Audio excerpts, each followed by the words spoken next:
So, welcome to Northern Powerhouses, our business success stories, where we discuss with local business leaders, their backgrounds, their successes, their challenges, and what's really driving them forwards. And this morning, I'm delighted to have with us Paula and Keith Pidd of Ebor Home Care. So, Paula and Keith, thank you so much for spending some time with us. And if you'd like to introduce yourselves, Ebor Home Care, what you do, how you help people, that would be wonderful. Yep, so my name is Paula Pidd. I'm the co-owner of Ebor Home Care, and our main sort of priority is to assist people to live at home independently rather than going into a care home or other alternatives. And I'm Keith Pidd, obviously Paul's husband and also co-owner of Ebor Home Care. And exactly what Paul says, we just try to maintain people staying in their own homes as long as possible. So it's a wonderful thing that you do. Certainly my mother, she passed away recently, but she managed to stay in her home for quite a lot longer with some support than she would have done without it. And it was great because she's a very independent lady. She didn't really much enjoy eventually having to go into a home herself, but it was that time, the extra time she had at home was wonderful. So on for what you do, I think thank you so much. Um, and maybe if we just looking back to start with, we could talk a little bit about your background, how you got into business, and why this particular one for you guys.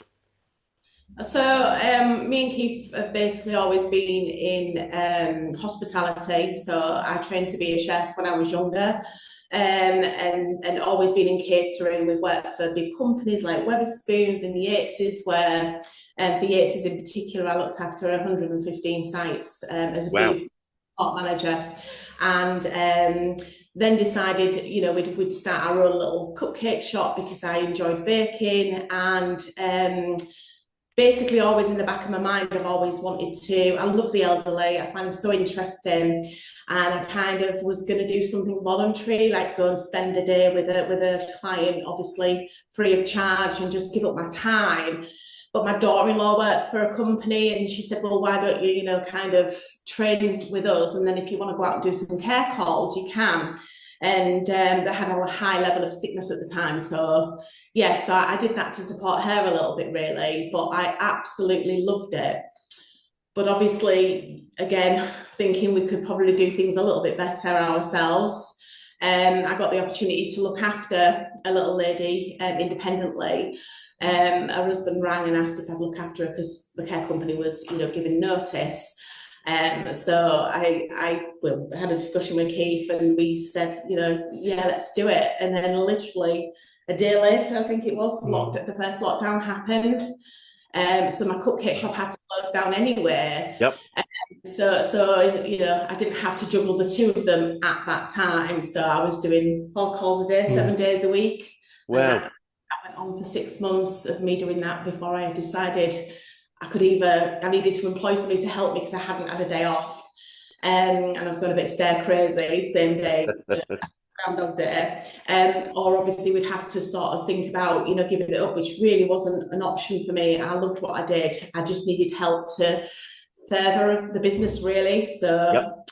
I employed an amazing registered manager who had a lot of faith in us when we interviewed her, and she'd been with the council 15 years. So obviously it was a massive leap for her. Yep. We was new business, and she was she just said she was really excited because we'd had a chat with her for a couple of hours, didn't we? She said she was really excited for the vision we had, and she'd been in care for so long that it was a refreshing change for her to hear certain things.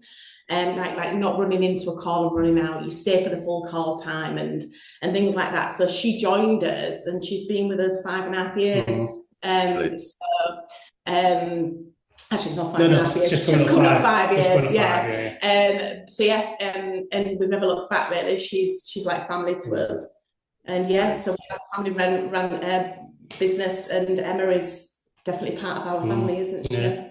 Obviously, similar track to Paula, always been in hospitality from 18, like nightclubs in York, then pubs, and then eventually joined Weatherspoons, where obviously myself and Paula met. And everyone always finds it strange how we can work together and live together, but we've always done that in our professional life, right from probably 6-7 months into our relationship. We've always worked together. So we've got that.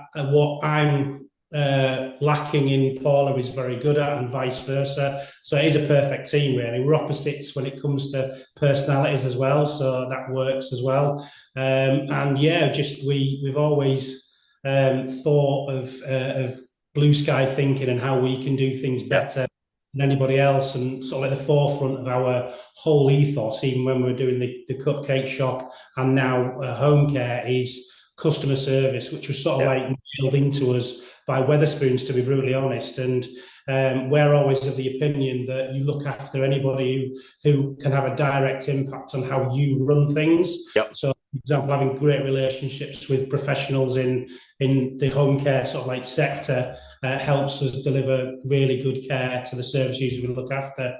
Obviously, as we've grown, we've incorporated our children into our business as well. So as much as Emily feels like family, we actually have Emma, sorry, feels like family. We also have our 3 sons and 2 daughter-in-laws working for us as well. Right. Our grandchildren wanting to come and work in the holidays. So, Lovely. yeah, so it's been really good. We've been going, like Paula said, since 2 days before lockdown. So we're now 5.5 years in, and we're just seeing growth on growth on growth, which is fantastic. Brilliant. It's great. I mean, it's a great example of businesses founded on having a really strong purpose and reason to be. And I think those are the most successful ones, is when we know why we're doing it, and it's not just and I say not just to make money, and that's what business does. That's great, but it's when you know why you're doing it, the reason behind it, and that attracts, as you've identified, great people that want to come for the long term and help you achieve the goals that you have. And for me, hospitality is a great grounding for anyone, for almost any business, in terms of there's so many things that you have to master. Obviously, we know how hard it is. It's hard work, full stop. You're dealing with customers all the time, so customer service is key, but also sales and selling is part of that process, isn't it? And it's sort of, you can become really rounded in those two. It's a great industry for getting that rounding for business in general, I would suggest. Definitely.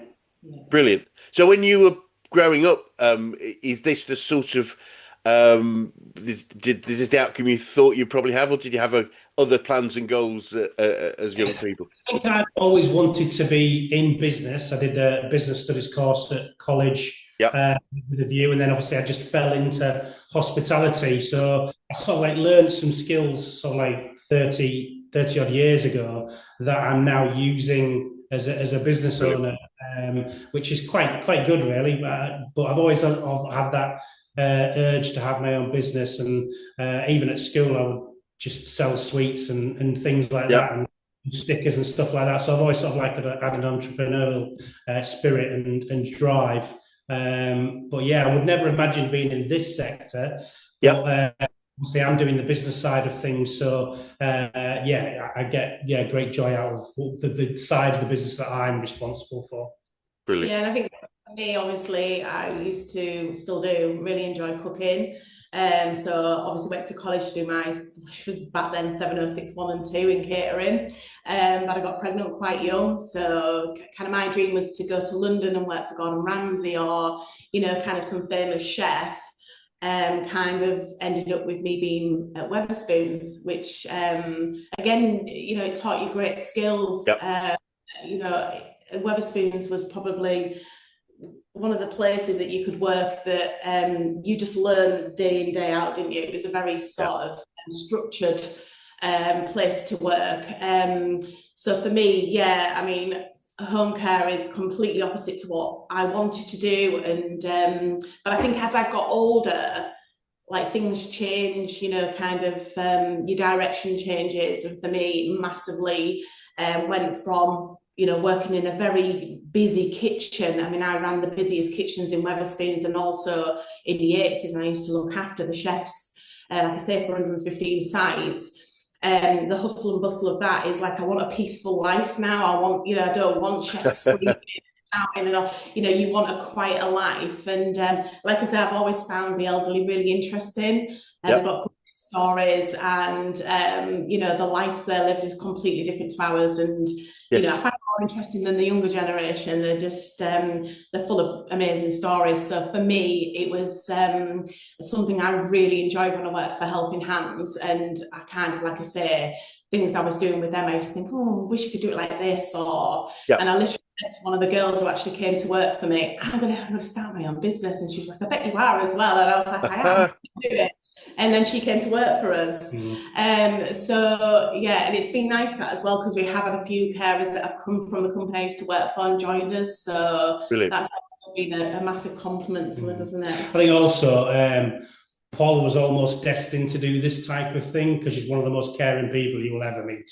She Brilliant. always puts other people before herself, and sort of like has a good sort of like relationship with people she doesn't even really know because of the kind things she's done for them or their friends that they've heard about. So I think she's always destined to do this type of thing because she's the most caring person I've ever met. And her sort of like caring attitude filters all the way down through our entire team, and that then delivers a really good care service that service users love, and we get reviews saying that type of thing as well. So yeah, Brilliant. it's all from Paula, the ethos of the business.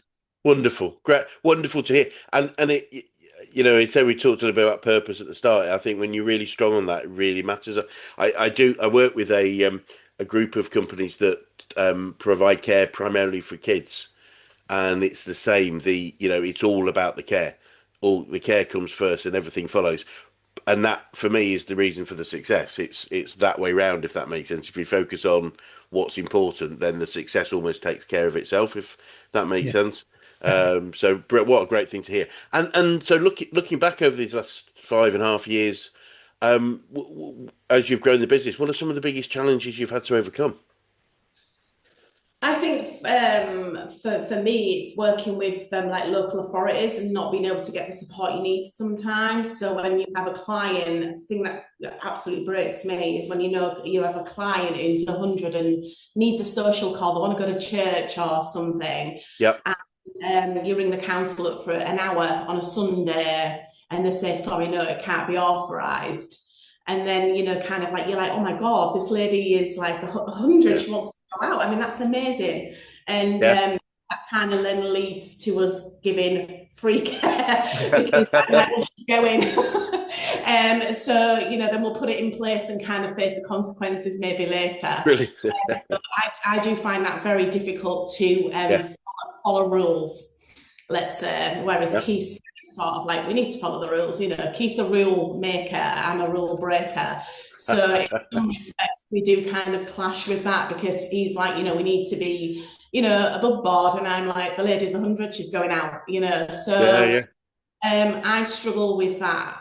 I think it's just the whole financial constraints on the local council. Obviously, they have a budget, so they have to say no to things that isn't delivering some type of care, and that's basically from the top down. Like every single time there's a budget or an autumn statement, I'm looking out for any type of announcement about adult social care, and there hasn't been anything right from before the last general election. And so I think just the financial constraints is the thing that we've had to sort of like deal with.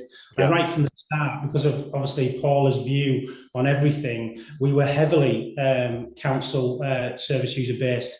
But unfortunately, we've had to remain sustainable. We've had to bring in more and more private customers because obviously there's only a certain level the council are willing to spend. So that's been sort of like the biggest challenge for me with the business side of things is making sure that we can still deliver care to the people who need it most, which are generally the council packages we get. But at the same time, we have to be sustainable. And it's a conversation we have with the council whenever we have like meetings with them, is that we need to be sustainable, and we're delivering this package of care, and at times I don't think they reward the good care companies as maybe should do, because we don't give them any headaches. We very rarely hand packages back, and always sort of like save them lots of work by doing the thing that we do, really. So that's a challenge, isn't it? Financial constraints. Yeah, definitely. I think also challenges with working with so many different personalities with regards to, for me personally, I've worked with 90% men most of my life. and then working with women and lots of different personalities, which is great. You want different personalities, and I think that's the biggest compliment we've been given within the company, is that the staff are all different. They're not robots who don't come in and be like, do we need to do this and that? They all have the lovely bubbly personalities, and that's amazing. But kind of like from a management point of view, trying to manage so many different personalities sometimes is quite challenging.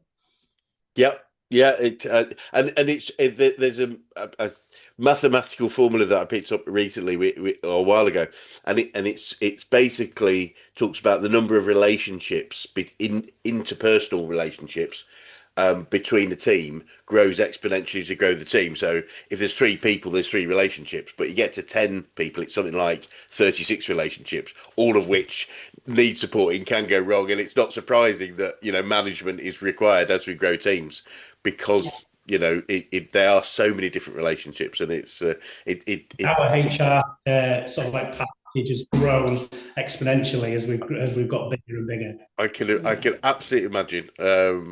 Uh, so looking at whether or not it's from the challenges or other areas, what are some of your secrets for building a successful business? What are the things you've learned?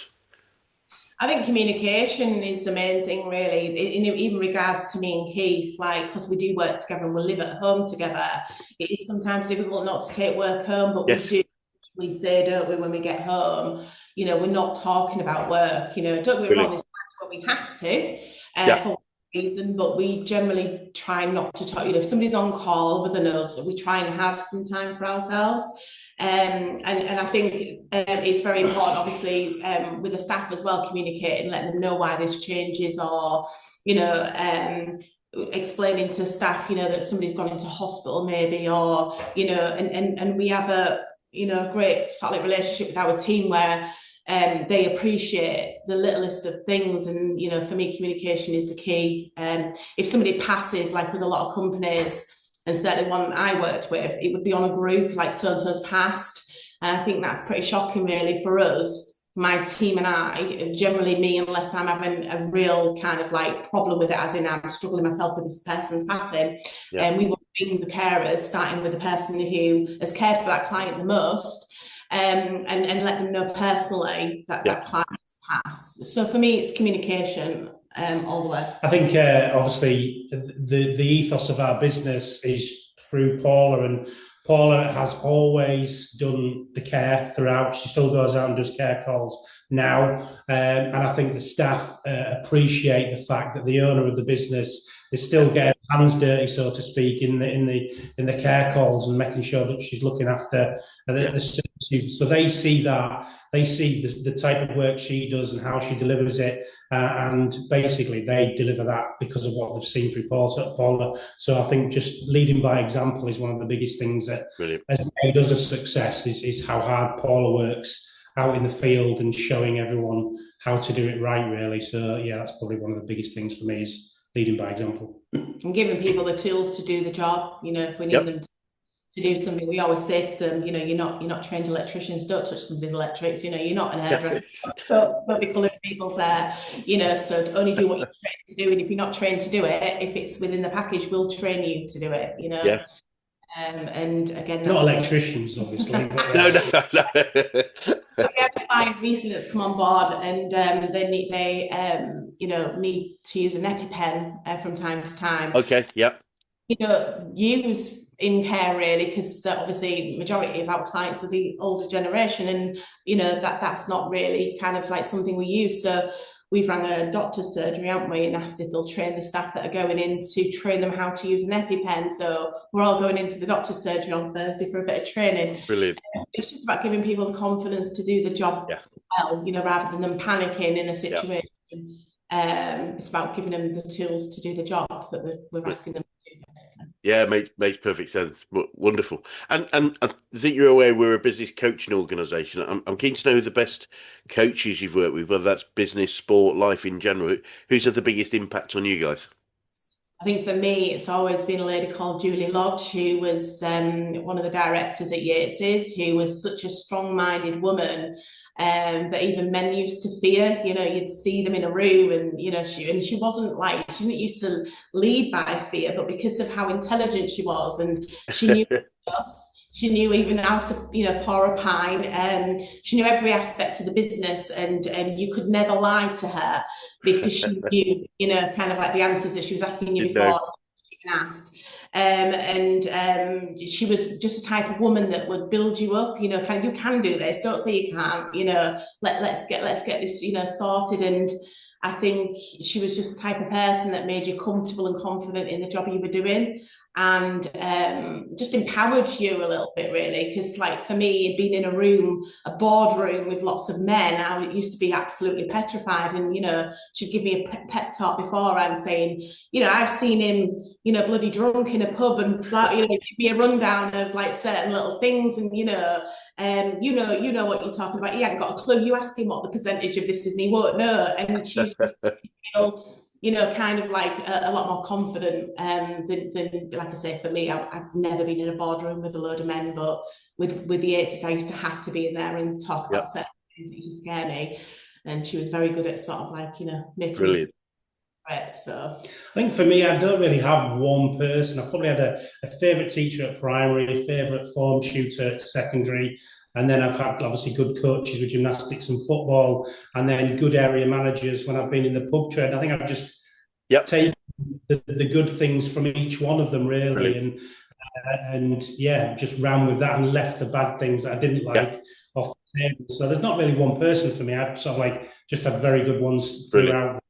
Nothing that like Paula had there, with a very, very good mentor that she had. And absolutely, I think it's quite an interesting sort of, you know, difference is that sometimes is the case, is it can be one person that's sort of that mentor and someone we can model ourselves on, and then the other approach of just cherry picking the things that are most relevant to us as we move through, and whether it's from the people you reference or the places. Do you have any favourite quotes or sayings about success or business in general that you catch yourself using on a regular basis? I think in this industry, we always have a few things, which is, if in doubt, call them out. You know, we're not medically trained. If we're like sure, then, you know, we're going to, you know, call somebody who can sort of, you know, back us up a little bit. Have you got anything that? No, not really. No. The usual, isn't it, really? Don't ask someone to do something that you wouldn't be prepared to do yourself. Yeah, and I definitely stand by that, you know. If I'm in a call, you know, I've had it before where a new member of staff has gone, oh, I'll empty the commode. And I'm like, why? I'm here, I'll empty the commode. And they kind of look at it as if to say, what? You know, lovely. I'm like, you know, that's my job. When I'm in a call, I'm a carer. Yes. You know, I'm different to anybody else. And I think at the beginning, especially with newbies, they kind of like kind of get a little bit worried when you're in a call, but then once they know who you are as a person, and that I do get stuck in, you know, you get the cheeky ones that like, you know, you can empty a commode, and I'm like, yeah, all right. So I think that goes back to working in the pubs as well. Whenever I opened a new pub, I would always make sure I would do the worst job in the pub game first before any of my members of staff, which was cleaning up sick, and then everyone would see that I'd done that, and then they'd know, if he's willing to do that, then I ain't got an argument to not do it myself. So I think, one of those. I do like quotes, but they don't really stick into my brain as much. It's all good. Yeah, no, it's all good. I collect them, and they don't stick with mine either. That's why I have to keep collecting them, I think. So, and I mean, on a similar, any favourite books or podcasts that you listen to or watch or read that you can recommend? Yeah, well, I don't generally read, I mean, I'm super busy, and the unfortunate thing, I can imagine. I'm available to everybody. So even when I'm not at work, and even when I'm not on call, I constantly have phone calls, texts, or work to do, like roast. I can imagine. But this one, I like Diary of a CEO. Yeah. Book I'm actually reading right now, and I do quite like some of the sport podcasts. Like the Peter Crouch one, and the rest is football. Obviously, I'm a Newcastle fan, so I do brilliant. Into Alan Shearer drone on. So brilliant. I do quite like, and a health podcast as well, like the Huberman podcast. I'm looking forward to his book, which comes out in the next month or so. Right. So yeah, I quite like that one. So Oh, I'll have a look into that. And on the same turn of idea of learning, what would you say you've learned about yourselves throughout your journey so far? I think for me personally, it's just take time for yourself, kind of, God, don't think I've been to the hairdressers for like 15 years. Yeah. And like quick box dye, put it on my hair and stuff, and just taking time out, I think, for myself and for my friends, because again, constant excuses, I can't go Yes. out, can't do this. And knowing that it is like okay to take holidays. Again, we've probably had 1 week holiday this year, haven't we? And we very rarely take time off. And I went to see a counsellor to try and help me juggle with things, and he was like, you've taken an illegal amount of holiday. You need to start taking, holiday and things. And he just learned. He taught me how to sort of manage my time and know that I can't be accessible to everybody all of the Yes. time. And it's okay, what's the worst that could happen? Which I was like, somebody could die. And he's like, oh, you're kind of catastrophizing it. So Yes. I think that's been quite hard for me, and making sure I set boundaries Yeah. with everybody, really, just making them aware that, not going, oh, well, no, I can't speak right now or whatever, but explaining, that sometimes, and I did within the whole team, didn't I? I put a little message out saying, look, guys, I need to take time for myself, Yes. so when I say I'm off, I need to be off. Yes. Just I wasn't doing that. Yeah. So yeah, just learning that it is okay to have a day, because I probably do only have 1 day off a week if I'm lucky, but know when I am off, and it's also important for us, and that I'm actually switched off and can relax. Which is easier said than done sometimes. But yeah, for me, I think Paula's sort of like rubbed off on me. I've always been sort of like quite a selfish person, but I think over the course of, especially this business, I've become a lot more generous than maybe what I was at the start. Everyone still calls me tight and everything like that, but I'm still a lot more generous than what I used to be.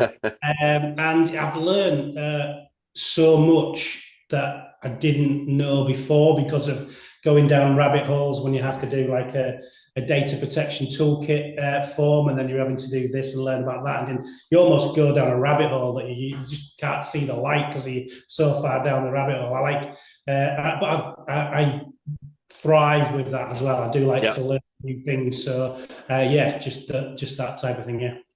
Yeah, it's you go back to the sort of the self-care idea. I think it's really important for leaders. We have, and the way I think it can help people is a couple of things to think about. One is we have to be fit and healthy so we can support the team we have, and if we're not, then that we're letting down a lot more people than just ourselves. And I think the phrase that somebody said years ago to me, they said, if you remember, if you're on a flight and the cabin depressurizes, they always say put your own mask on before you help somebody with theirs. And I think that's a great way of looking at, we have to be strong and healthy to support the other people. But I know for driven people-oriented people, it can be really hard not to give everything. And I'm interested in your reactions. Our definition of actually coaching for true business is a commercial profitable enterprise that works without its owners. And I'm interested to know your thoughts on that, because I'm sure they will be different to some people's, which is fine.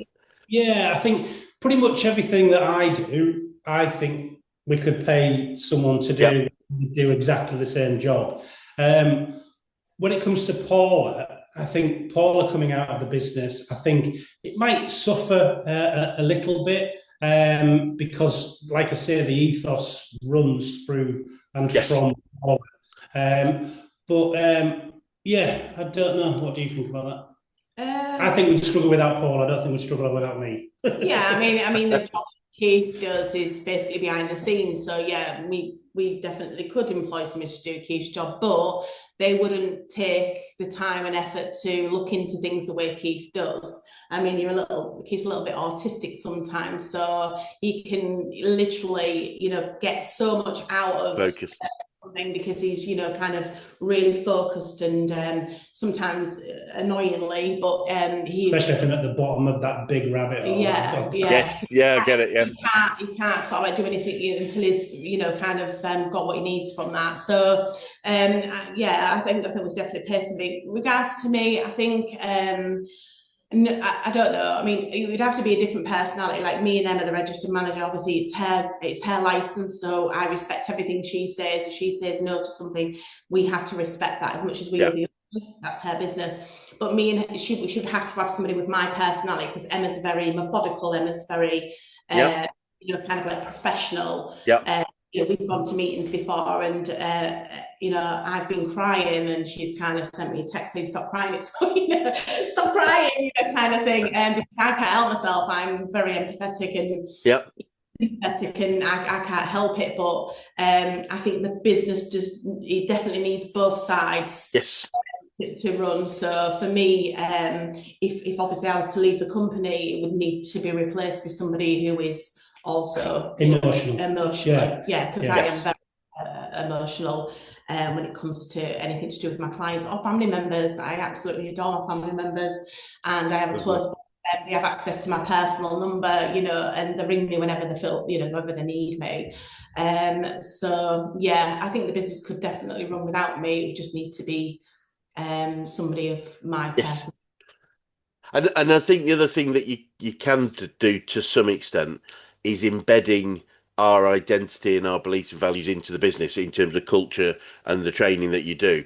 For me, it's a goal for people to move towards. It's not a you have to.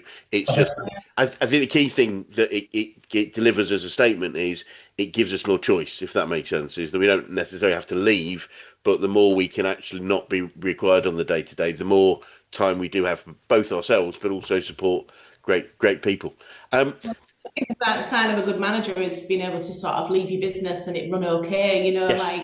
Yes. I've always been taught that with especially Yates's. Again, Julie used to always say that if you walk away and it falls to whatever pieces, when you've got a week off and you come back and it's all kind of because you used to have some kitchen manager that used to come back and be like, oh yeah, it all fell to pieces, because I was off for a week, and they used to say, well, that's not a good sign of a manager. You should things were in place, and the place could run without you, because that's a sign of a good manager. So I think the good thing right now is we've just switched systems. Like we've had absolute hell for the last 6 weeks, switching from our old care planning system to our new.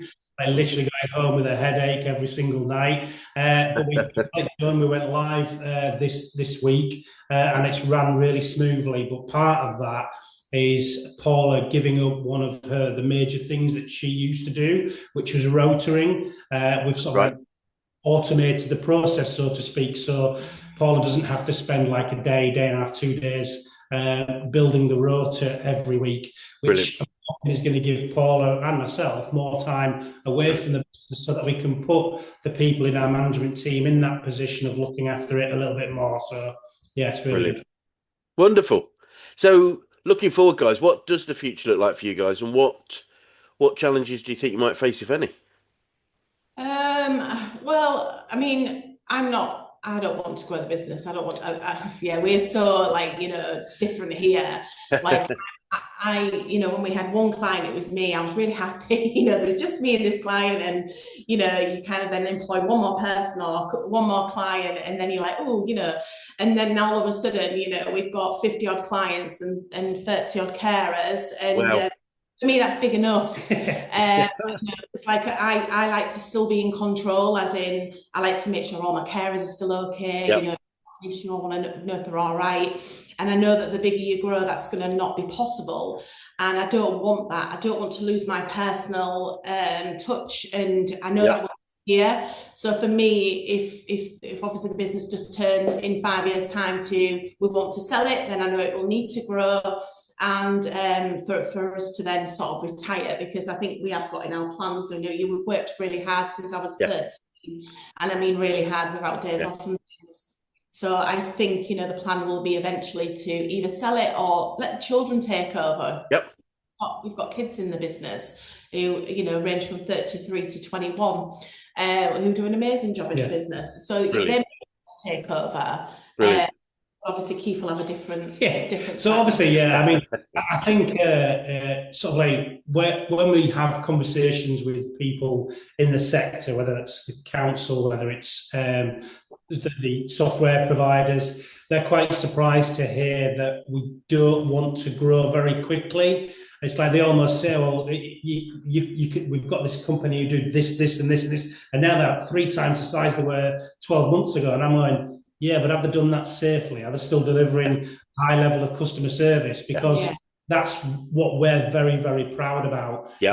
Is the level of service that we do. So as much as Paula might like to keep it at the status quo, I don't particularly want to go boom, but at the same time, I do want to see sort of like a year-on-year growth. Which we have. Which, to be honest, at the moment, actually, last month's sales compared to the same month last year is 40% up.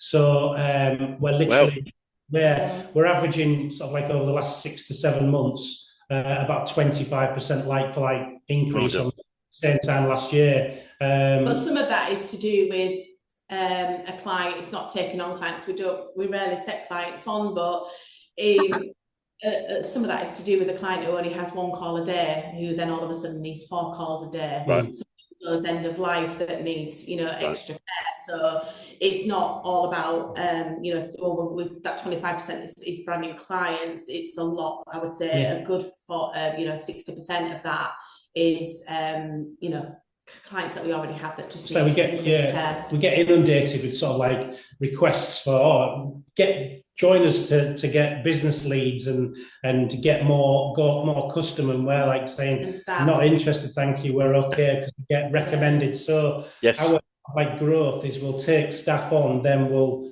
go to our waiting list, because we have a waiting list of people who join us. So we always do that and make sure that we've never sort of like overstretched our team.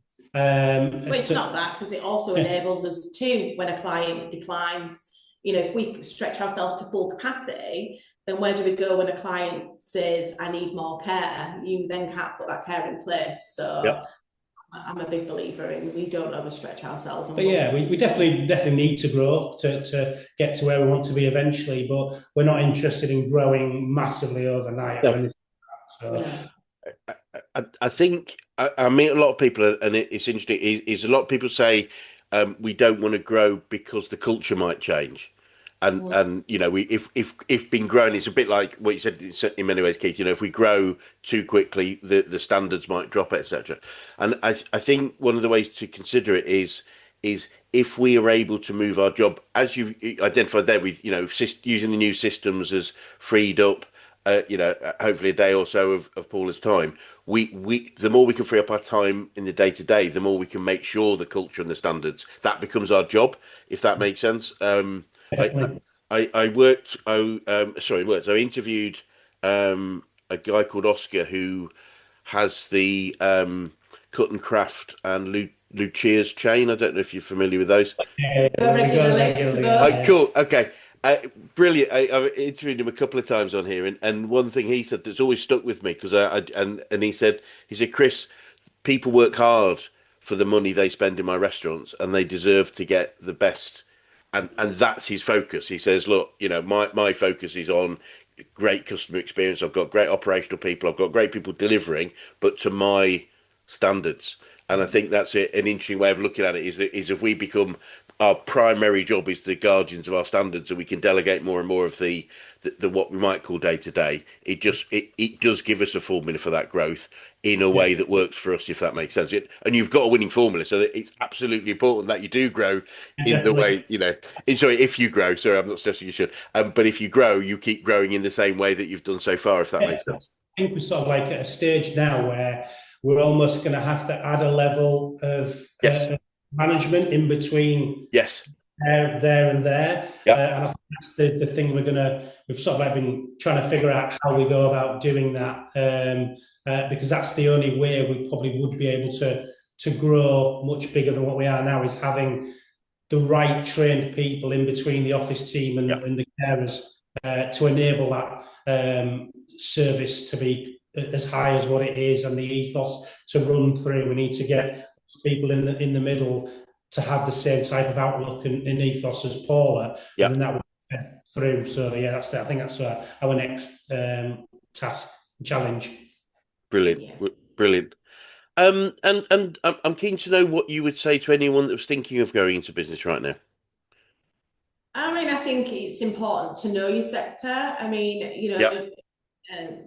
as I say, I absolutely did a full year with another company with care.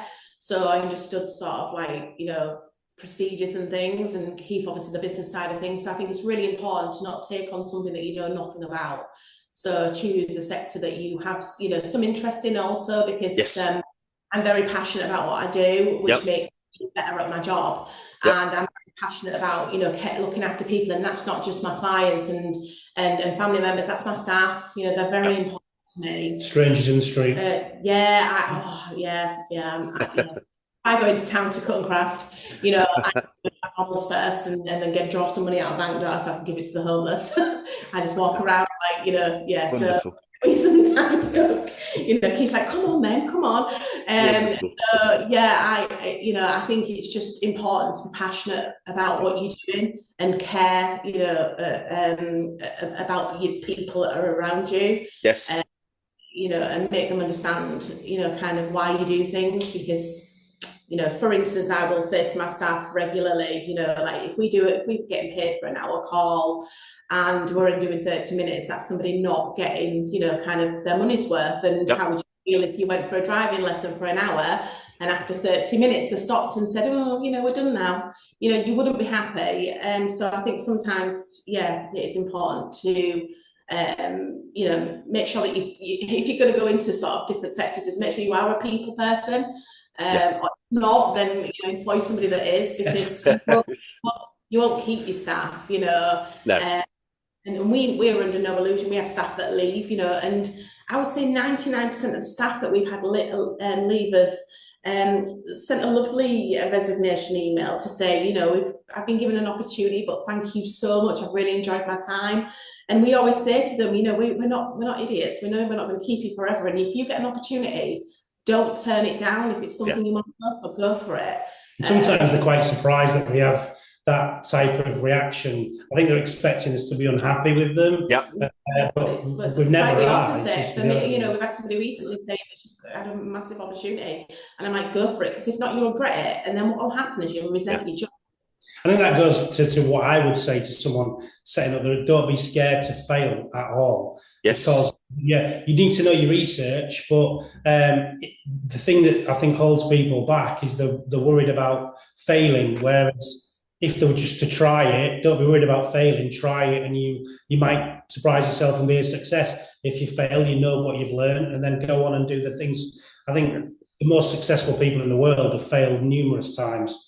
Michael Jordan, for example, he talks about the amount of shots he's missed in his lifetime, but everyone remembers the game-winning shots he makes. So I think it's one of the things I would say to anybody starting out: don't be afraid to fail, and don't be afraid to change either. Yeah. The changes we leaving Yates is to running our own care business was quite successful, and then running our own care company, there were massive changes for us, and they were very scary at the time. I was on a really good salary with Yates, and I loved my job. So, making sort of, changes in your life, sometimes you've just got to go for it. And as scary as it seems, just, and knowing that if you do fail, if you've left a job correctly, you can always go back. Yes. That's what my manager said to me. If anything happens and it doesn't work out, come back to us, please. And that's what we always say to our staff. If it doesn't work out, you've got a job, and that's as fair as we can be. Mm-hmm.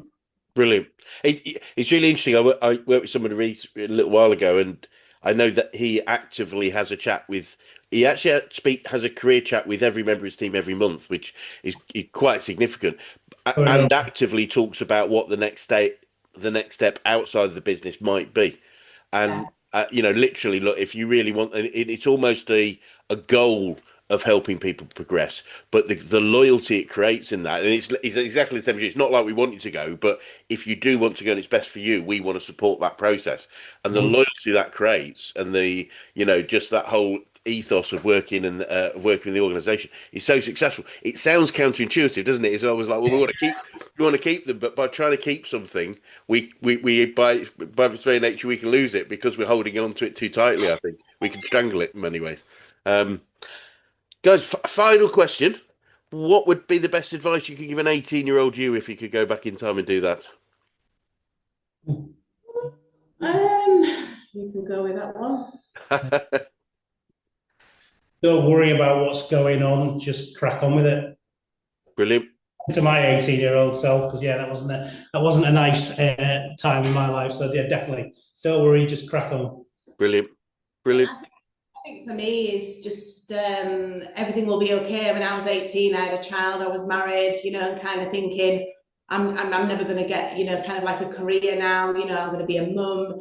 And just know that, kind of like your time will come when you're older and more mature. And to be honest, I'm glad it's happened when I'm older, that we have been very successful because we've made mistakes.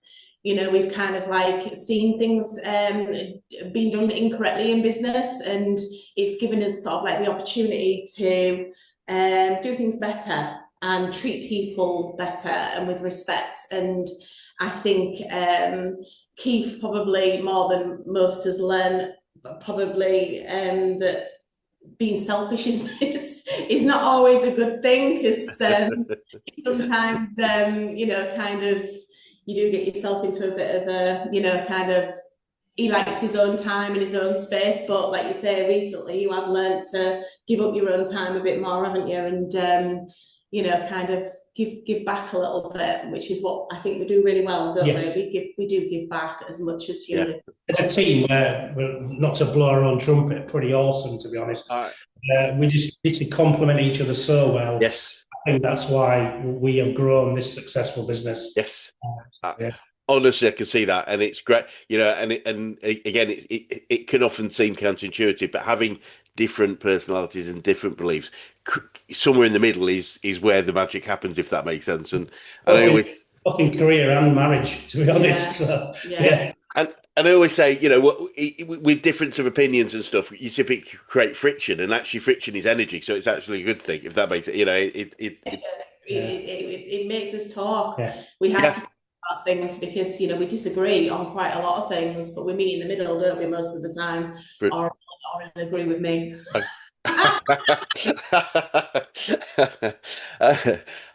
Yes, there's a Brian Clough quote on that one, but I won't go there right now.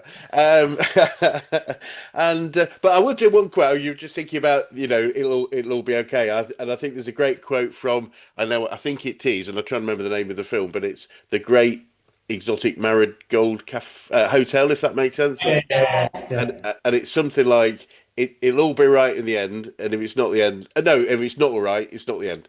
Yes. And I love that, guys. It's been delightful talking to you. Thank you so much for sharing a lot of your knowledge and wisdom about growing the businesses. And for anyone that would like to get in touch with you or Ebor Home Care, what would be the best way of doing that? Well, we have a website, which is www.eborhomecare.co.uk. Also, where to find care is a website called homecare.co.uk, which is the place you can go to find out sort of like who's in your area. Oh, great. Proud enough to have achieved a top 20 award with them 3 years running, and being the only one in York to do that this last year. And then also we're on social. So we've just launched our TikTok channel. So our youngest son is in charge of that. So Brilliant. he's doing some great things communicating on there. So yeah. But I would also say that homecare.co.uk is the best platform to go on for home care. So even if people, don't choose us, that platform will show you who's registered with CQC, who's safe, legal reviews, and the reviews are all above board because they have to verify reviews. So anybody thinking about home care, do it safe, do due diligence, and go on that platform, and it'll tell you everybody's prices and everything. Or you can email us direct to info@eborhomecare.co.uk. Wonderful. Keep on his mobile, Richard. No, that's not No, we're not doing that. Well, guys, thank you so much, and it'd be great to swing by another 6-12 months and just see where the next stage is and of your development and the business. But for now, thank you so much. Thank you very much. Thanks. Yes, thank you.